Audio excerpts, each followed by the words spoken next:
जल्दी से जल्दी इस वीडियो को लाइक कीजिए और अभी तक मेरे चैनल को सब्सक्राइब नहीं किया तो इस रेड कलर के बटन को दबा के सब्सक्राइब कीजिए। नमस्ते दोस्तों, हमारा टॉपिक चल रहा था राजस्थान की नदियाँ, आंतरिक प्रवाह की नदियाँ, जिसमें हमने अध्ययन कर लिया था बाणगंगा नदी, बेजक डोंगरी, बेरार सभ्यता, जयपुर। आज हम अध्ययन करेंगे कांतली नदी, जो सीकर की एक नदी है। सीकर की एक नदी है। देखो, ये है दोस्तों सीकर, ये है सीकर। सीकर के गोद में हो गया झुंझुनू, इधर हो गया सूर्य, और इधर हो गया सूर्य। देखो, ये है दोस्तों सीकर, ये हो गया सूर्य झुंझुनू, और ये हो गया सूर्य। अब देखो, यहाँ पे एक नदी निकलती है दोस्तों, जिस नदी का नाम है कांतली नदी। यहां से एक नदी निकलती है, इसका नाम है कांतली नदी। थोड़ा सा आगे जाके तो यहाँ पे एक सभ्यता है, जिसका नाम है गणेश्वर सभ्यता। गणेश्वर सभ्यता सिंधु घाटी से पहले की सभ्यता है। सिंधु घाटी है वो 2350 ईसा पूर्व है। सिंधु 2350 ईसा पूर्व, लेकिन ये जो सभ्यता है ये 2800 ईसा पूर्व है। अब देखो क्या कारण है, कैसे है। देखो, बड़ी सभ्यता है, याद कैसे रखोगे कि सबसे पुरानी सभ्यता कौन सी है? तो याद रखने में सबसे बड़ी बात यही है, देवताओं के अंदर जब भी हम स्मरण करते हैं तो सबसे पहले गणेश का स्मरण होता है। तो गणेश सबसे पहले आता है, तो सबसे पहले सभ्यता कौन सी आएगी? गणेश। देखो, इसकी जो खुदाई है या जो सभ्यता की जो खोज है वो 1872-77 में, 72 से 77 में नीलचंद्र अग्रवाल व विजय कुमार ने की। इस सभ्यता की खोज 1872 से 77 में नीलचंद्र अग्रवाल प्लस विजय कुमार दोनों ने की। यहां से गणेश्वर सभ्यता से तांबे के उपकरण मिले, तांबे के उपकरण मिले। देखो, यहां से मछली पकड़ने का कांटा भी मिला है, मछली पकड़ने का कांटा भी यहीं से मिला है तांबे। देखो, कहा जाता है कि सिंधु घाटी सभ्यता के अंदर गणेश्वर से ही तांबा निर्यात होता था। देखो, अब एक तो होता है तांबा, एक होता है कांसा, ठीक है, एक होती है ईंट और एक होता है पत्थर। देखो, तो एक होता है पत्थर और एक ईंट। देखो, ध्यान रखना, पहले का पता कैसे चलेगा? कांसा एक ऐसी धातु है जो एक धातु मिलाकर बनाई जाती है। तो कांसे का निर्माण तो विकसित जो सभ्यता थी, पर आज हम हैं, हमसे हमारे बाद जो आएगी, जो पीढ़ी आएगी, वो हमसे ज्यादा विकसित होगी। तो कांसा जो धातु मिला के जो कोई धातु बनाई जाती है वो कांसा थी। तो पहले तांबा था, तो प्रथम आता तांबा। तांबा का मतलब है गणेश्वर। तो गणेश्वर क्या होगी? देखो, पत्थर क्या होता है? पत्थर से मकान बनते थे, वो गणेश्वर बनते थे। पत्थर की बात ये है, पत्थर सीधे पर्वत से लाए लगा दिए। लेकिन ईंट जो बनाएगी ना, तो वो विकसित पीढ़ी ही बनाएगी, क्योंकि ईंट के अंदर क्या होता है? दिमाग लगाना होता है। तो ईंट वही बाद में, ईंट होगा बाद में। तो ध्यान रखना इसको, तांबा, यहाँ पे तांबा था, और तांबा युगीन सभ्यताओं की जननी भी इसे वो। देखो, तीन शब्द है, एक तो तांबा जिला, एक ताम्रवती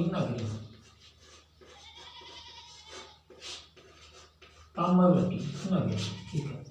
और एक हो जाता है ताम्र सभ्यता की जननी,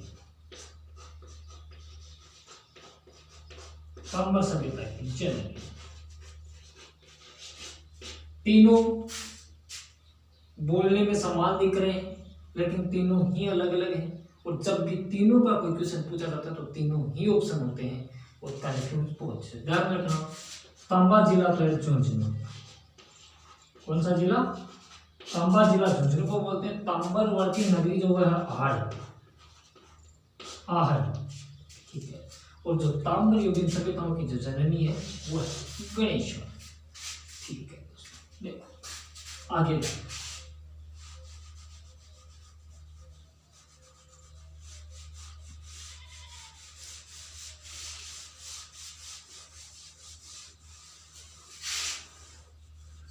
ताम्रयुगीन सभ्यताओं की जननी कौन सी है?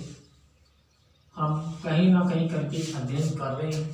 कल हमने बेलार सभ्यता का अध्ययन किया था। आज हमने यहाँ से आगे चलती है झुंझुनू को दो भागों में काटती हुई और चूरू की सीमा राजगढ़ के पास जाके ये नदी विलुप्त हो जाएगी। इसकी जो लंबाई है वो है 100 किलोमीटर।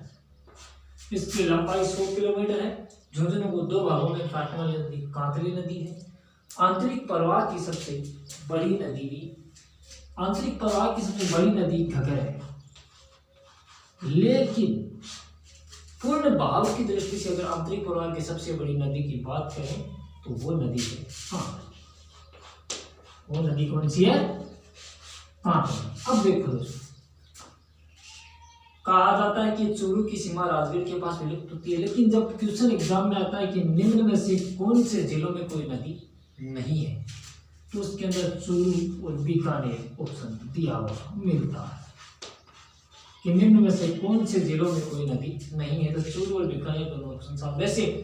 वैसे तो बात करें तो गंगानगर में भी कोई नदी नहीं है भाई, गंगानगर में भी कोई नदी नहीं है, लेकिन जब घगर नदी में बाढ़ आती है, पानी ज्यादा हो जाता है तो गंगानगर में पानी आता है।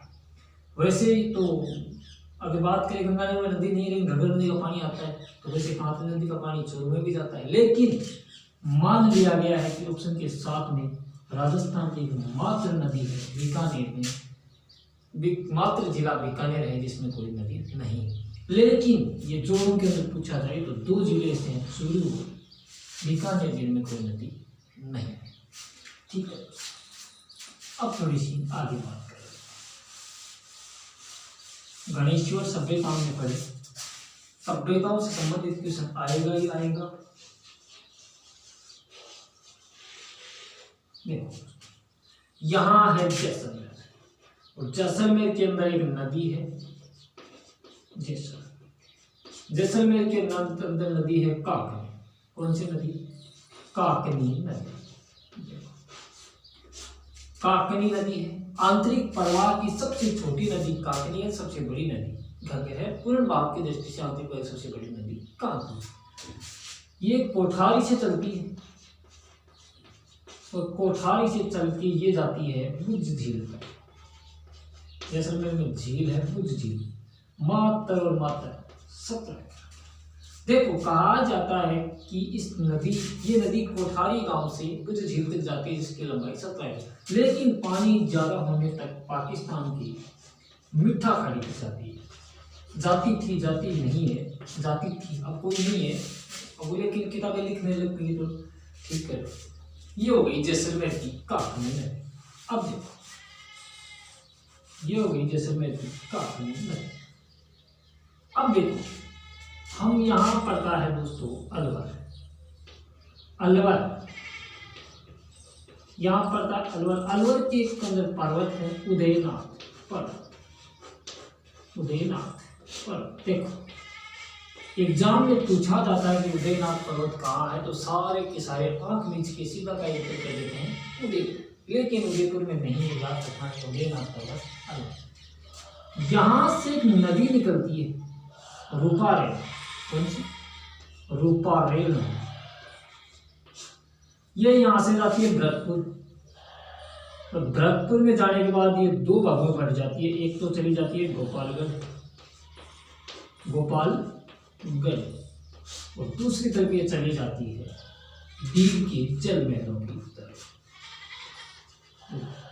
दीव जो महल है, दीव के महल बदन सिंह जाट ने बनवाए।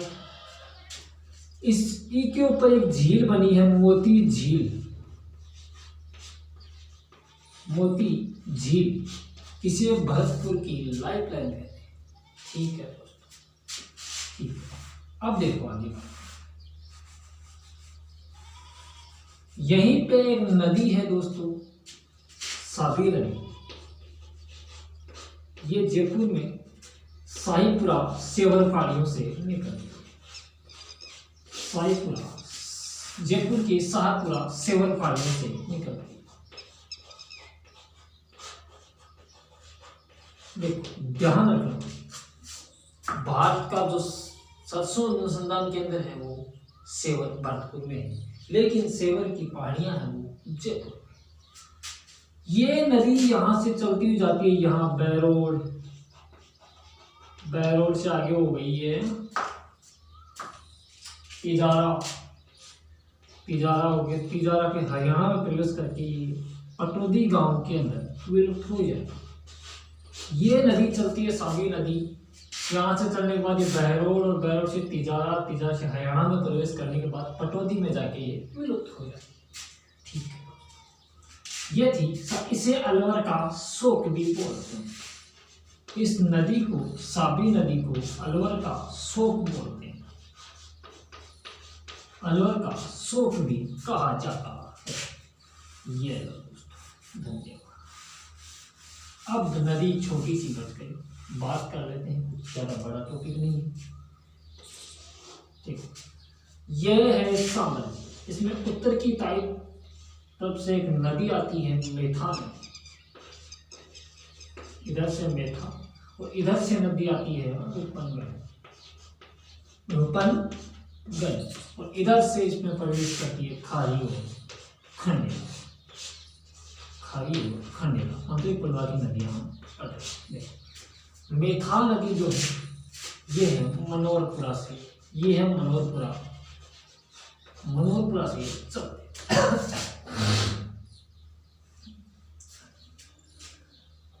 इसी के किनारे लूणवा गांव बसा हुआ है, लूणवा इसी के किनारे लूणवा गांव बसा हुआ है, जो जैनियों का प्रमुख तीर्थ स्थल है।